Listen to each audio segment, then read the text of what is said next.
Okay, so I would like to welcome you to this session of the 5th meeting of the Just Transition platform. And let me maybe first introduce myself.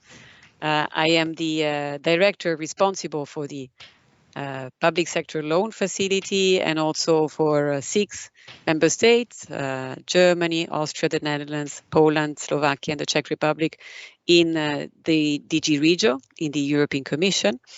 And since the 16th of September, so that is my first session with all of you within the Just Transition platform. So I'm very, very happy to be here, although of course we are enjoying the virtual system, and maybe we can know each other a bit better as we go along with more of a human related meetings. Now, in these sessions, my colleagues Sabine van der Motten from our Director General for Regional and Urban Policies, and Cristobal Millan de la Lastra from CINEA, the European Climate, Infrastructure and Environment Executive Agency, will have the opportunity to present to you the public sector loan facility under the 3rd pillar of the Just Transition mechanism. Sabine van der Motten is the Deputy Head of Unit of the Better Implementation and Closure Unit within our Director General.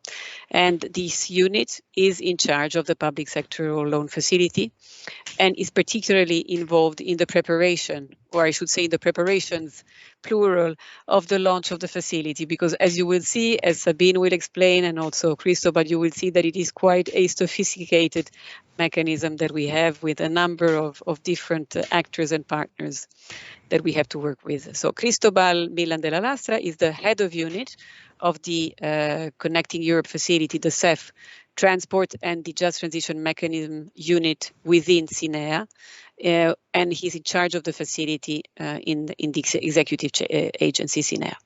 Now, as we all know, the transition towards climate neutrality will provide and is providing opportunities, but it will also challenge regions and sectors differently, as we see already now with the very big challenge that we have with the energy prices, with the situation to decrease the dependence on our energy. So some regions will face more challenges than others, and not all will have the same capacity to deal with the costs of adjusting to the climate transition. And while the 1st pillar of the Just Transition mechanism, the Just Transition Fund, will provide funding primarily in the form of grants, the 2 other pillars, and that is the InvestEU scheme and the public sector loan facility, will leverage public and private investment by backing investment projects of financial partners such as the European Investment Bank, the EIB. Now, today we will focus on the very latest developments related to the public sector loan facility and how you can access it. And this facility will support projects that do not generate a sufficient stream of revenues to cover investment costs. Loans provided by the EIB as a finance partner will be combined, therefore, with grants to provide public sector entities with resources to meet the development needs in the transition towards a climate neutral economy.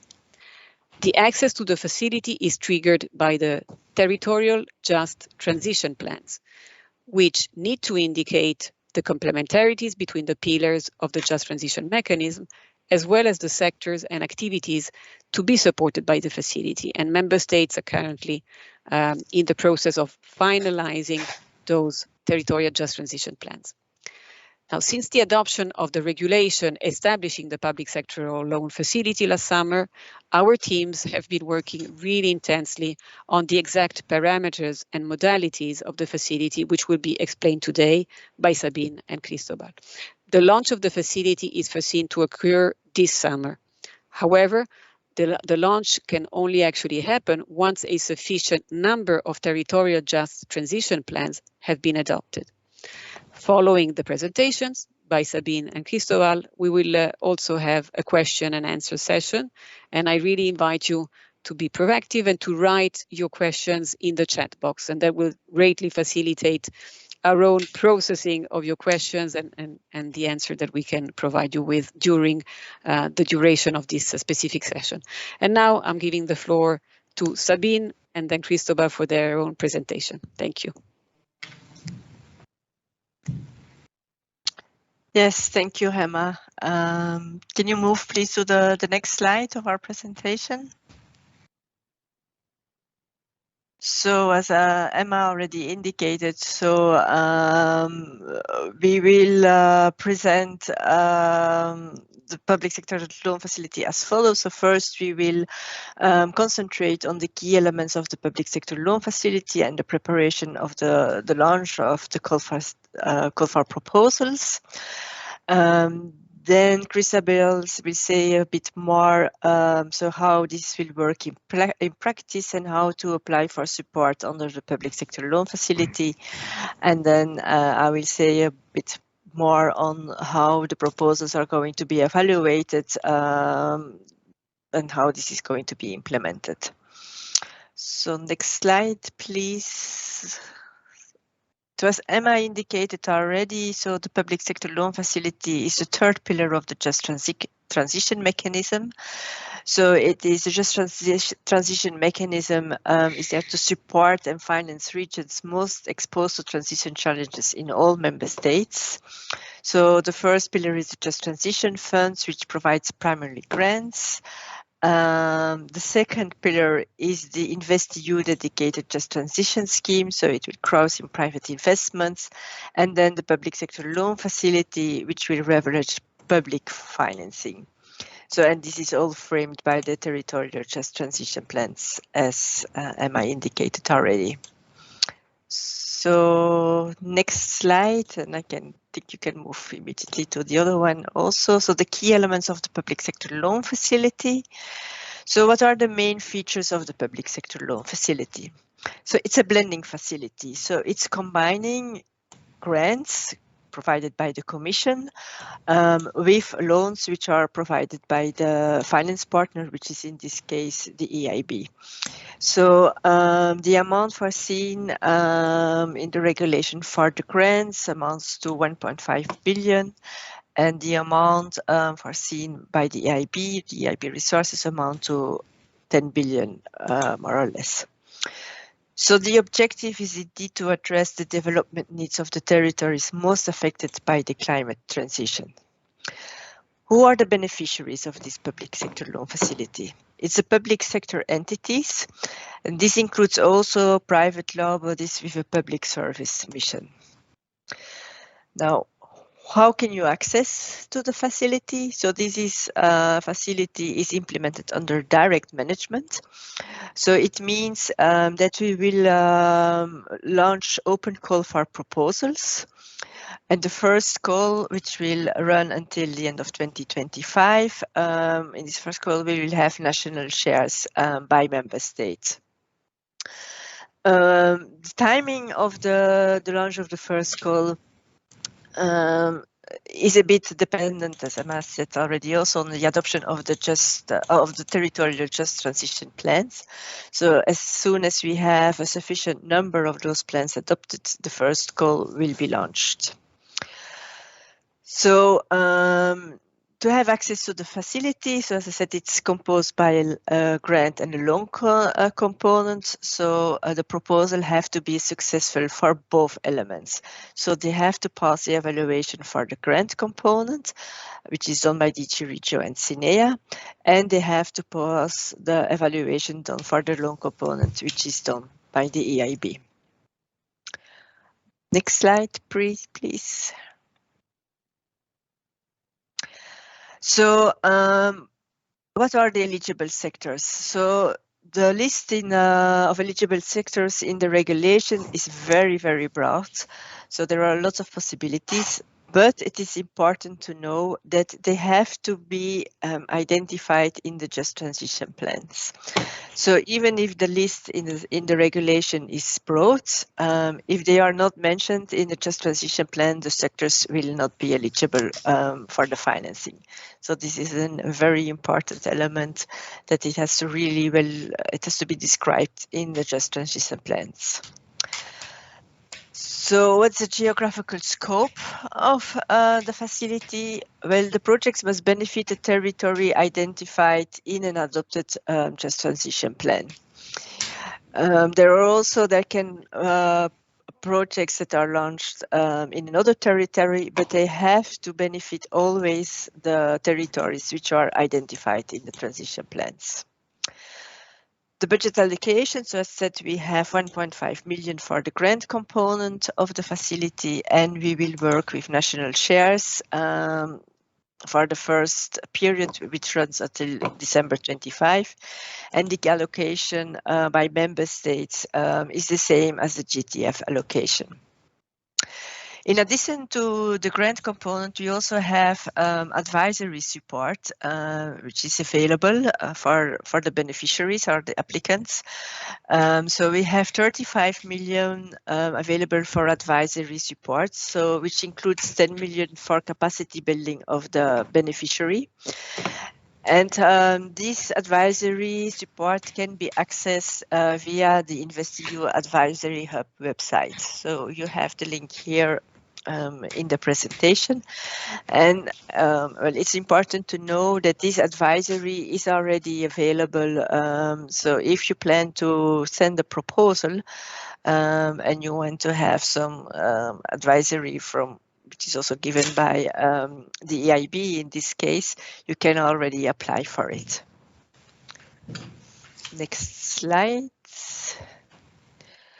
So it's a multi-annual call for proposals. So when we will launch the call, probably this summer, it will run until end 2025, as I indicated already, but it will have several submission dates.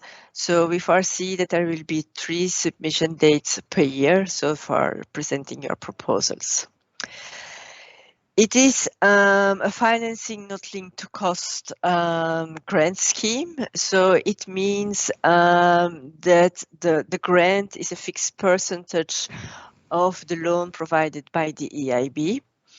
And these rates are 15%, so for territories which are not less developed regions. So for the less developed regions, the contribution over the maximum grant rate is 25% of the loan. For all the other regions, it's 15% of the loan.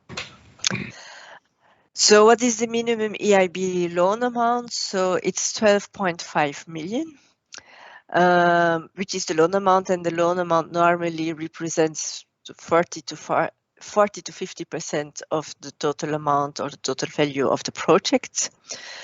So the minimum grant will be around 1.8 million or 3.1 million, depending if you are in a less developed region or not.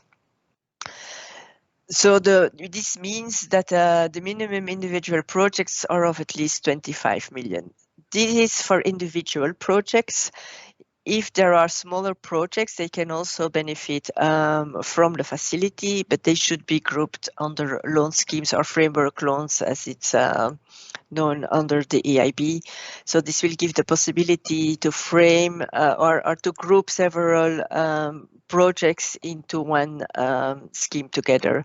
So the value of those projects can be lower than the 12.5 million that I indicated here. So what will be the effective grant rate? Well, it's on average, it will be 5 to 6%. So given that the grant is a fixed percentage of the loan, which is then 50%, 40 to 50% of the value of the projects. So the next slide, please. So a key element is indeed, we said it already several times, but it's really important. It's a territorial just transition plans. So for the public sector loan facility, the just transition plans should include the synergies and complementarities with plan support from the other pillars of the just transition mechanism, and the sectors and thematic areas and visits to be supported under the pillars. All the applications must refer to an adopted plan, just transition plan. Now, the key recommendations that we have for the member states and the regional authorities establishing those plans is to include a reasonable detailed list of sectors to be supported by the public sector loan facility. Do not exclude the use of the public sector loan facility because it's direct management, so all public entities can apply for the grants and the loan. And projects do not need to be individually identified in the plans, because this is also because of all the projects that we get, all the proposals that we get will go through an evaluation process. So it's not because we have a very specific project identified in the Just Transition plans that they will be automatically retained for financing. So next slide. So what are the key elements of the loan schemes? As I said, smaller projects can be grouped under a loan scheme. So this framework loan, this is terminology used by the EIB. So in a loan scheme, the applicant requests a loan to finance several projects which may not be defined at the time of the request. So the global amount of all the projects combined in a loan scheme should also amount to 12.5 million euros altogether, even if the individual projects can vary in size. So what does this mean in practice? So the applicant identifies the projects or type of project that it intends to support. The exact projects are defined together with the finance partner following the signature of the grant and the loan agreements. And then to continue, so the applicants will have the possibility to submit proposals linked to an EIB framework loan. So it's one applicant intends to finance its own set of projects, or it can be submitted under an EIB coordinated framework loan. So this means that the applicant will act as a coordinator in order to finance a set of projects benefiting other beneficiaries. So under the coordinated framework loan, so we might see projects from the coordinator itself, but also projects for other beneficiaries. Of course, all of this has to be very coordinated and has to make sense. So if acting as a coordinator, the applicants will need to apply for financial support to third parties grant, so which is a bit more complicated than a normal grant, but all of this is going to be specified afterwards in the call documents, so to make it very clear to you all. One important element, because we will come back to this also, is the sequence. So normally applicants should first submit their request for a grant proposal, and then the EIB will do their due diligence. For framework loans, the sequence is a bit different. Well, it's the opposite effect, because there the framework loan should be appraised by the EIB before submitting the proposal to the Commission. And this is because we don't have the projects identified from the start, so they have to be well framed in the framework loan provided by the EIB. Next slide.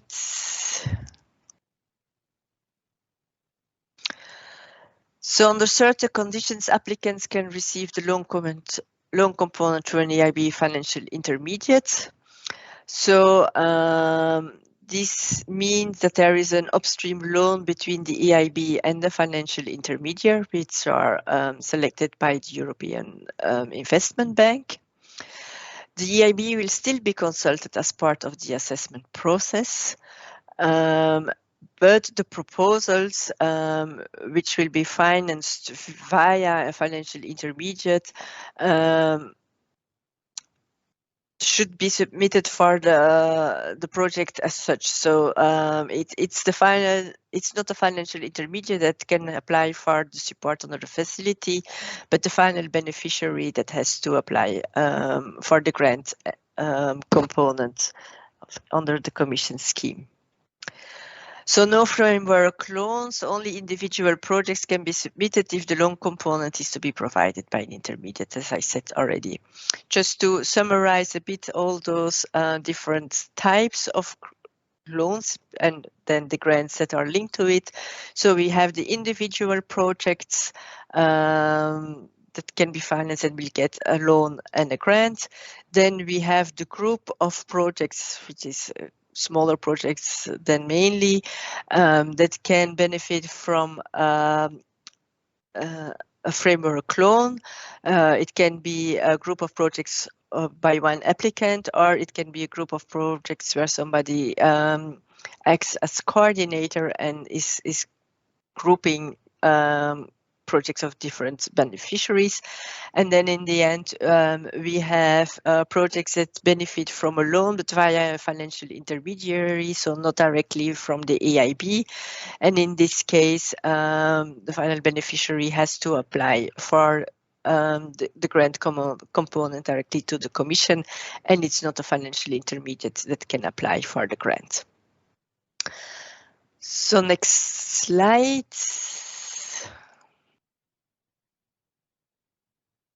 So now this has been a bit the bigger frame, which, as you've seen, it has been quite complex also, and it's also following the different instruments put available by the EIB, so under their usual lending policy.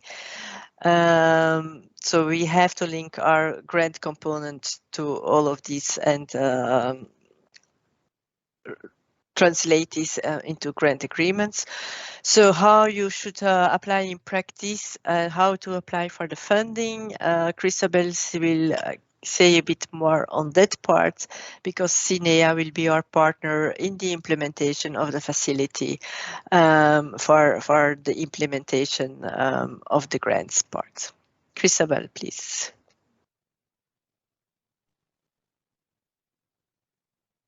Thank you, Sabine. Thank you, Sabine, and many thanks to Emma for the introduction, and good afternoon to all those listening to this presentation. We can directly go to next slide, please. So I'm going to give you some hints of the practicalities and clarify a bit the complexity that all the sophistication that Emma has mentioned at the beginning. It would be good to clarify first the division of roles between the European Commission and the European Investment Bank. It has been already partly commented, but during the previous slides, but the European Commission is so to say, owning the program. DG REGIO and CINEA are responsible to launch it and are responsible for the grant component. This requires adoption of the work program covering the call. This is sine qua non. The call launch, and then every cutoff date of the 3 ones foreseen for every year will be evaluated. This entails the assessment of the award and so the so-called prioritization criteria. And the award of the decisions, the award decision and the grant agreements through the e-grant system. Furthermore, these grants, once signed, have to be monitored, and this will be done by CINEA and REGIO as partners, as Sabine has mentioned. On the other hand, the European Investment Bank is fully responsible for the loan component. Okay, so they will assess the applications regarding the loan component. They will prepare and execute the financing agreements, and they themselves will monitor the loan component. Next slide, please. Now, it's also interesting to show to you what is the division of roles between DG REGIO and CINEA. Sabine has mentioned before direct management, and this means that an executive agency in this case is involved in the practical arrangements of the program. This means that DG REGIO is defining the policy and CINEA is turning the policy into action. The REGIO defines the strategy, the objectives, the priorities, then is ultimately responsible for the selection of projects, makes program decisions, and eventually evaluates the program and the agency performance. On the other hand, CINEA manages the project life cycle. That means that CINEA is organizing the call for proposal and external evaluations, monitor the technical and financial implementation of projects, and manages communication actions. and lastly, provide feedback to policymaking. In the particular case of the public sector loan facility, it's not foreseen to involve external evaluations, external evaluators. Next slide, please. Now, CINEA, I would like to present a bit CINEA for those not familiar with it, with this entity. CINEA exists since April 2021, but it has a previous existence as INEA. Okay, with the Green Deal adoption, this agency, the old INEA, mainly concentrated only in transport and energy, has taken responsibility for a number of programs. The common line of these programs that they are contributing to the European Green Deal. I'm not going to go through the details of these programs, but the biggest chunk is the Connecting Euro facility. We have some parts of energy and transport of Horizon Europe. We manage the Innovation Fund, the LIFE program, the European Renewable Energy Financial Mechanism, the Public Sector Loan Facility, and a program from the Maritime Fisheries and Aquaculture. Next slide, please. This makes a total of 58 billion managed for the perspectives, for the financial perspectives of 21 to 27. We will count with up to 500 staff to do this job, and we foresee to manage around 4,500 projects by 2027. Our strong points are, because of our experience as INEA first and now the existing time as CINEA, we have expertise at the service of beneficiaries in managing the complete life cycle of the projects. We are tasked with exploitation of synergies and dynamic ways to work across programs because they have a link, the Green Deal link. And we provide feedback as an essential part of funding activities because we are very close to the projects. Therefore, we can give interesting feedback to the Commission to define policy. Next slide. Basically, okay, we are not at the stage of application, of course. As Sabine said, that the call will be launched, is foreseen to be launched this summer. But we will be there to assist the applicants. We will be there. Basically, the practical way we work with is with the frequently asked questions. We are taking care of providing equal treatment to all the applicants. Therefore, we have a very structured approach to answer questions so that everybody is informed at the same time. You will find the call for proposals when it's published in these links that I'm providing in the slides, and of course you will find all the precise instructions there in these links. More information, of course, will be provided when the call is launched, including an info day. So next slide, please. So in this slide, this is a slide for reference where you can find any necessary links to familiarize yourself with the program. It's good, of course, even if the first call, the first call will be launched in the summer. It's good if you can, if those interested parties can start to familiarize with these links to advance a bit, anticipate the questions, anticipate the possibilities going through all this information. This is just for reference. And that's it from my side. I give the floor back to Sabine. Yes, thank you, Cristobal. So yeah, we will say a bit more now on how the proposals are going to be evaluated. So next slide. So first, I would like to say something about the sequence of the approval and the process. So we said it already. So we will have a launch. We will have a call for proposals, which is a multi-annual call. It runs until the end of 2025 with regular submission dates.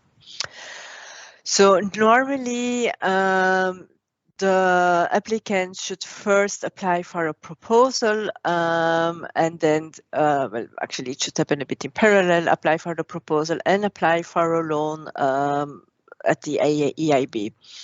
Except for framework loans where the framework loan has to be approved by the EIB before submitting a proposal. Then after the cutoff date or the submission date, so the Commission will have 15 days to assess the proposal against the admissibility and eligibility requirements. And the Commission will have 3 months after the cutoff date to assess the proposals by the Commission against the selection, exclusion, award, and prioritization criteria, including the compliance with the relevant transition plans, but I will come back to this in a few minutes. Then we transmit everything to the bank, so we will, the results of the assessment done by the Commission will be transmitted to the bank, and the bank has of a maximum of 18 months to do their due diligence process of the proposals for the loan component. So once all of this is finalized, so we will do the award decision and finalize the grant on our side, and the bank on its side, they will finalize and sign the financing agreements with the applicant. So we have 2 agreements. So we have a grant agreement signed with the Commission, and there will be a financing agreement signed between the applicant and the EIB. Next slide, please. So as I said already, so the eligible applicants are legal entities established in a member state as a public law body or as a body governed by private law but entrusted with a public service mission. So what are the main eligibility criteria? First of all, they have to benefit the territories and the sectors located in the Just Transition Plan. So they cannot be supported by any of the other union programs. The project should not generate a sufficient stream of own resources to cover investment costs. And as we said already several times, so the proposals before you get a grant, it also has to be secured for a loan from the finance partner under the facility. And this will be assessed at the end, as I said, after the 18 months and vice versa. So there is no grant if there is no loan, and there is no loan when there is no grant. So next slide, please. So then these were the eligibility criteria. Now the award criteria. So we will look at the relevance and the impact. So this means we will look at to what extent the proposed project matches the themes and priorities and objective of the call. What is their contribution to the development needs and priorities described in the territorial just transition plans? And we will also look at the environmental impact, so including the do not significant harm principle. We will also look at the quality. So this implies that we will look at the soundness of the implementation plan of the proposed project, so both from the technical and the financial point of view. We will look at the state of the preparation of the proposed project and its readiness and ability to start by the proposed date and to be completed by the proposed end date. And we will look also at the status of the contracting procedures and of the necessary permits. Next slide, please. So, and the regulation has also foreseen some prioritization criteria. So this should be applied if we are running out of budget or we are running out of national shares. So there are going to be bonus points given to the priorities set in the regulations. And they are that the project is located in a less developed region. the project contribute directly to the Union's climate and energy targets and the objectives of the climate neutrality. And the projects promoted by the public entities have endorsed a decarbonization plan. So when we are assessing your proposals, we are going also to look at those 3 elements, and if they fall under one of those criteria, or if one of those criteria apply, you will get bonus points for it. Next slide. I think this is the end. Yeah, indeed. So this is in a nutshell the facility. So as you can see, it's quite complex, which we have the grant component together with the loan component, and yeah, we have to make it all work under the financial regulation and the grant component of the financial regulation. So I would like to thank you for your attention, and I pass the floor again to Emma, and then you can ask all questions you would like. Thank you. Thank you very much, Sabine and Cristobal. I think that was a quite, you know, a summary of all the elements that have been developing and agreed upon between the different parties inside the Commission, with the agency, and also with the EIB over the last months that we wanted to share with you. And I can tell you that we are very happy to have CINEA as partner, the most efficient and most successful partner. I mean, the figures that Cristobal showed you are quite impressive in terms of their homework for different EU funds. So we are really very happy to have them for this new adventure of the public sector loan facility. And it is indeed, I mean, as you can see, it is a sophisticated mechanism. But I think that as we will start concretely the machine really to make it start and make it work. I think that slowly learning by doing process will be there, and then it will appear clear to all of us and to all of you as well. Now, I think that the main advice we can give you is really to start, as Cristobal also indicated. I mean, there are lots of documents, lots of reference that you can already go to if you have not done so, because really preparing is key. I mean, we are not yet there with the launch of the call, but once the call is launched, then of course I think it's better that everything is already at quite mature and prepared stage. And as Sabine said, we have this advisory hub. It is already available. So, there are already a number of elements that you can relate to start preparing according to the features of the public sector loan facility. Now, as we have said, I mean, we are still planning to launch the first call in the summer. The summer goes from the 21st of June until the 21st of September, and at the present we are not able to give you a precise date because, as we have said, we depend on the adoption of say a minimum critical mass of territorial just transition plan. So as we will go, we will be able at some point to have the date, but in the meantime we are ourselves preparing everything to be ready for that date.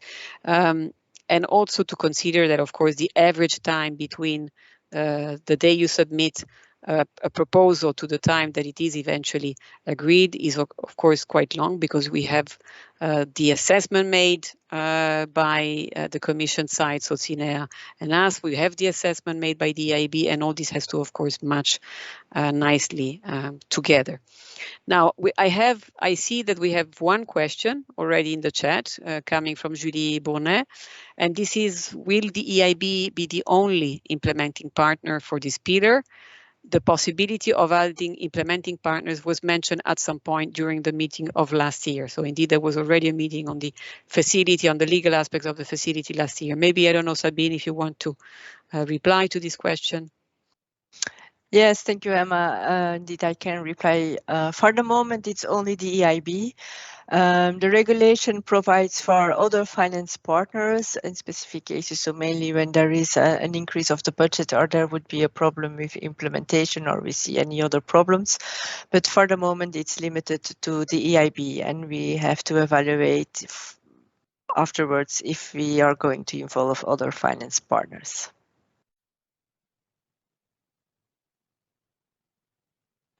Thank you very much, Sabine. Sorry, Julie is the moderator, so I cannot. So Julie is the one key person in the platform that is actually uploading the questions for us to see. So it's not, so sorry for my mistake. Now, the question that Sabine just answered was from Emilia Apostolaccio. Thanks again, Julie, for signaling it. Okay, I do not see any for the moment. Let me see. I do not see any other question. I don't know, Cristobal or Sabine, if you want to add anything at this stage, maybe on the duration time. Once we receive project proposals, once we launch the call and we receive project proposal, the average duration before we can actually be in a position to give a reply and to finance actually a project. Cristobal, yes, please. You're muted, Cristobal. Yes, if I may, I mean, it's just to one of the objectives that we are pursuing with Sabine and the team in your team in DG REGIO is to provide the clearest information to the applicants and to simplify as far as possible the program, okay, the mechanisms. So we have this as a motto all the time. Of course, it's not easy because we have to abide by the rules of the financial regulation and the equal treatment of applicants. But this is something we have in mind all the time. So this should be, I mean, at least we will make all that we have in our hands to make the program understandable and successful. Emma, and maybe to follow up on what you said also. So as I indicated, the bank has 18 months from the submission deadline to do their due diligence.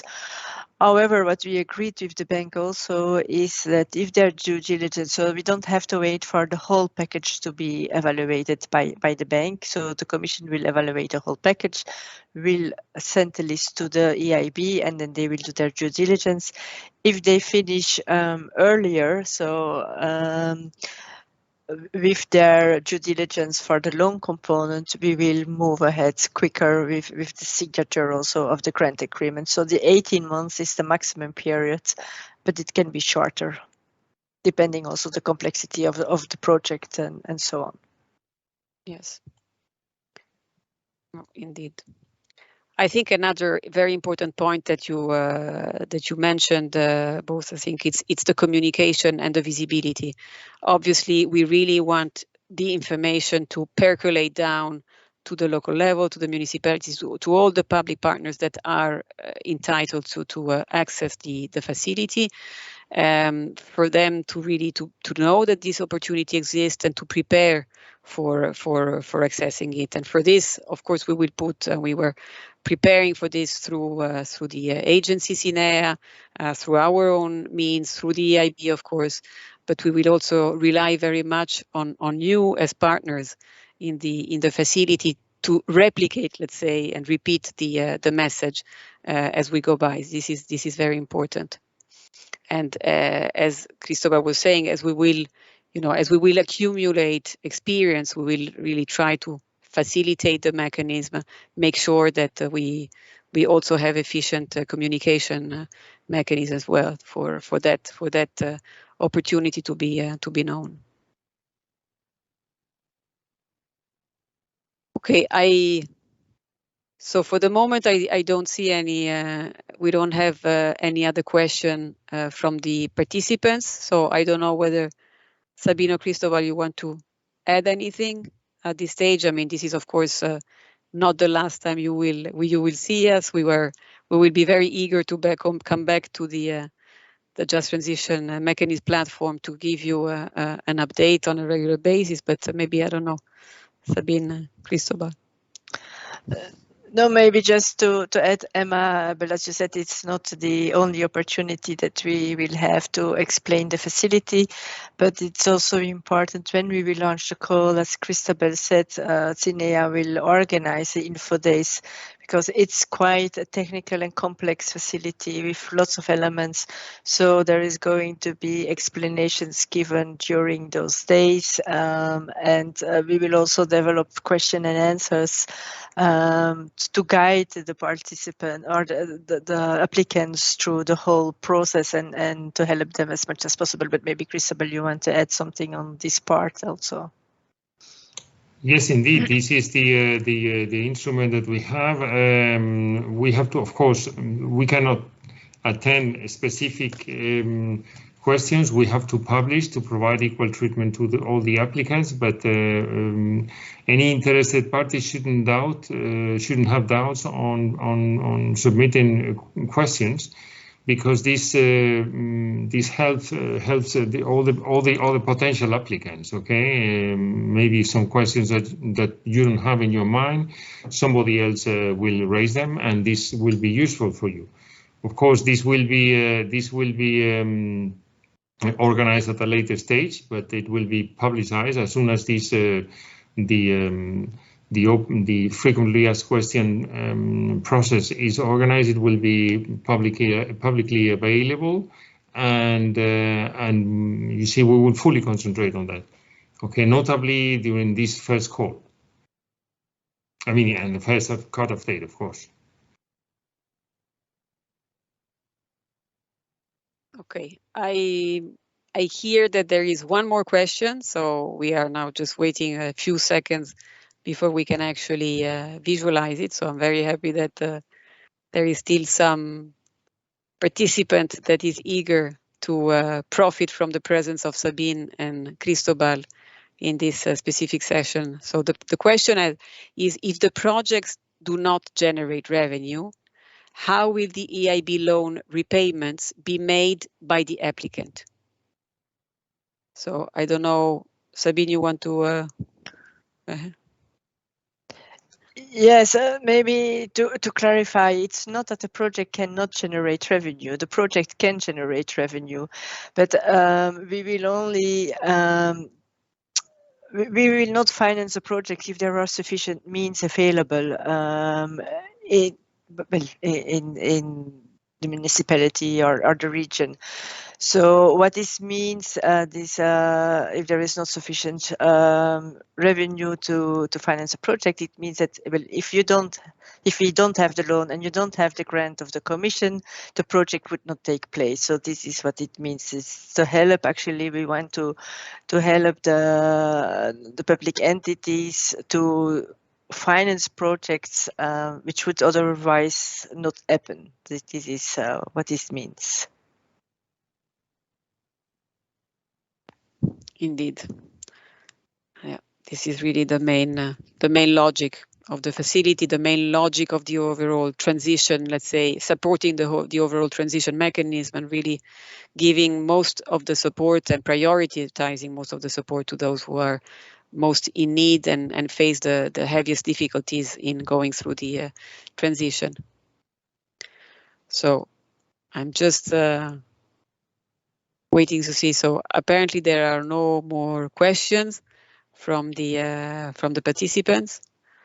So I mean, we certainly don't want to prolong the discussion. As we have said, we will have different channels to keep you updated on the public sector loan facility. Maybe one more question still. So let us then wait until it appears. So regarding the requirements for the transition or for the territorial just transition plans, could you give an example on how the reasonably detailed list of sectors need to be understood? Again, maybe Sabine, you can, because Sabine has been, let's say, screening with colleagues the territorial just transition plans that have been sent to us. So. Yes, what we would like to see is there at least an idea of what you would like to finance under public sector loan facility. So to focus a bit, it can be a bit open-ended, it can be more precise, but we can, for example, what we cannot say, for example, is everything that can be financed under GTF can also be financed under third pillar. So this is what we shouldn't see in the just transition plans. It would really be we plan to use public sector loan facility to finance this sector or that sector or this type of projects. So this is what we mean by a reasonably detailed list of sectors. I hope it's clear.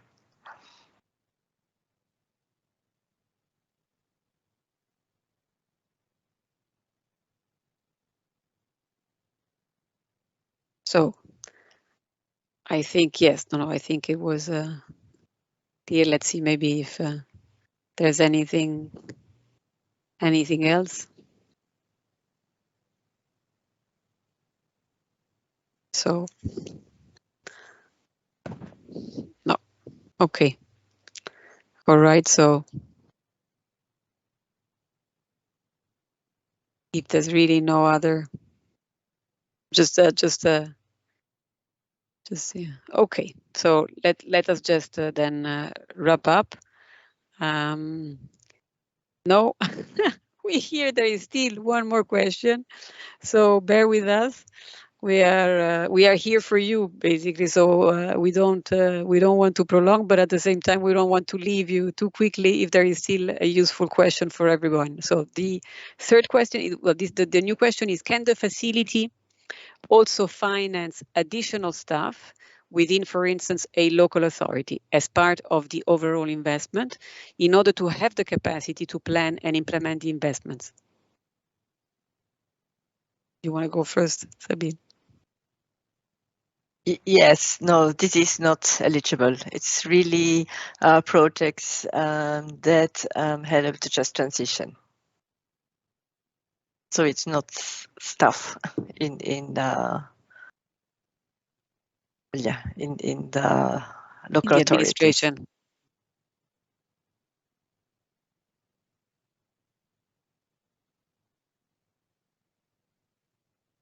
Yeah, that can be, I mean, can be quite an important element, of course, because the element of administrative capacity at local authority is always coming back. But at the same time, we also have other means through ERDF or through the Just Transition Fund. We have other means to support administrative capacity.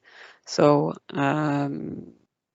we are quite aware of the fact that there is a need to, let's say, support administrative capacity at local level, in particular when we want to establish a new facility, and we are really looking at the local level, local authorities for actually accessing those new schemes, which are not easy. But Sabine, you wanted to add?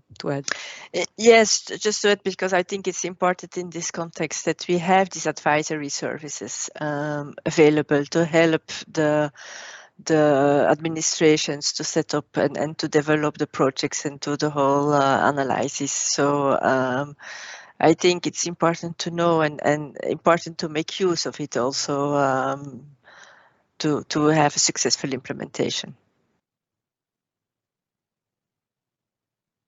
Is there any concrete example we can already have from the advisory hub, Sabine, that you have heard of, elements that have been asked? No, until now there were no requests for advisory services, but it's what the EIB or the advisory services of the EIB is doing usually. So they look at the projects, they look example at the cost benefit analysis, option analysis. They go through the to see if the project is set up in a good way. So they look at all the elements of project implementation actually to make sure that everything is very sound and mature enough to get through the evaluation process. So I would say once again, we really encourage you to benefit from the advisory hub. All the more as there doesn't seem to be at this stage a competition to get the advisory hub advice and support. So it may change as we start the machine. So go for it now already. It is a support function of the facility that is very much looking in particular at those most, let's say, at those local authorities most in need of that capacity and of that advice. Okay, so maybe we can now consider this as the last question. Thank you very much to the participants that raised the question that allowed us to develop a bit more the debate and the themes that we wanted to share with you on the last developments of the public sector loan facility. Thanks a lot to Julie and Monica for facilitating our interaction with you. And we can now, I think, close the session. So thank you very much for staying with us and for participating. I hope that we were able to already give you some more clarity about the program, about the facility, about the different actors, and we really believe it will play an important role in ensuring that really we support the transition process there where it is most critical. It is very much a priority for our Commissioner Elisa Ferreira, for the whole Commission, but our Commissioner Elisa Ferreira is really very much dedicated and behind the let's say the motto of leaving no one behind in terms of regions, in terms of local, but also in terms of people. So we advise really the potential applicants that were present today to regularly consult CINEA's website in order to be informed of the development of the upcoming launch of the facility, and again really to also direct their request for support to the advisory hub. And that is all for me. So I think you will get, I mean, the information you have, I think we will share. And I don't know, Sabine and Cristobal, if you want to say a few things to close as well with me. Thank you for listening, and good luck with the future applications. We are here to help, and let's go for it. There's nothing to add from my side, neither, so, but we will definitely have other occasions to exchange. Okay, so thanks a lot. Thanks a lot for having us here, all the three of us. Thanks a lot to Julie, Monica, and Philip, and we will then be in touch at the next occasion. And in the meantime, we all collectively continue our hard work to make this real and go for it, as Cristobal has said. Thank you very much. Bye-bye.